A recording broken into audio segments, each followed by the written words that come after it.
യേശുക്രിസ്തു പ്രാർത്ഥനയുടെ ഒരു മോഡൽ മത്തായിയുടെ സുവിശേഷം 6-ാം അധ്യായം 5-ാം വാക്യം മുതൽ പഠിപ്പിക്കുന്നു. ആമേൻ. ദൈവത്തിന് അർപ്പിക്കേണ്ട മഹത്വം ആരംഭത്തിൽ കൊടുത്തുകൊണ്ട് ദൈവഹിതം തിരിച്ചറിഞ്ഞുള്ള അപേക്ഷയാണ് പ്രാർത്ഥന. പ്രാർത്ഥനയിൽ നമ്മുടെ ആവശ്യങ്ങൾ മാത്രമല്ല, ദൈവത്തിന്റെ ഇഷ്ടം കൂടി നാം ശ്രദ്ധിക്കണം. പ്രാർത്ഥനയുടെ റോൾ മോഡൽ നമ്മുടെ കർത്താവായ യേശുക്രിസ്തുവാണ്. തന്റെ ശുശ്രൂഷയുടെ തുടക്കം യോഹന്നാന്റെ കൈക്കീഴെ സ്നാനമേറ്റ് തുടർന്ന് 40 രാപ്പകൽ കർത്താവ് ഉപവാസ പ്രാർത്ഥനയിൽ ചിലവഴിക്കുന്നു. ഹല്ലേലൂയ. വിവിധ സ്ഥലങ്ങളിൽ വേർവിട്ട് പ്രാർത്ഥിക്കുന്നു.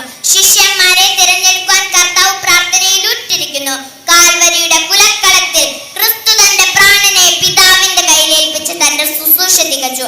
ആമേൻ. ഒരു ഭക്തന്റെ ജീവിതത്തിൽ അതിപ്രധാനമാണ് പ്രാർത്ഥന. Praise the Lord. ധന്യനായ പൗലോസ്ലീഹ പറഞ്ഞു, മടുത്തു പോകാതെ പ്രാർത്ഥിക്കുക, ഇടവിടാതെ പ്രാർത്ഥിക്കുക, വിശ്വാസത്തോടെ പ്രാർത്ഥിക്കുക.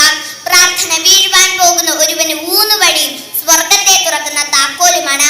പ്രാർത്ഥനയില്ലാത്ത ഒരുവന്റെ അവസ്ഥ മേൽക്കൂരയില്ലാത്ത വീട് പോലെയാണ്, അടിസ്ഥാനമില്ലാത്ത കെട്ടുപടി പോലെയാണ്. ആമേൻ. മലവെള്ളം പോലെ പാഞ്ഞെടുക്കുന്ന ലോകത്തിന്റെ വിവിധ പ്രതിസന്ധിക്ക് മുൻപിൽ വൻ ചിറയാണ് പ്രാർത്ഥന.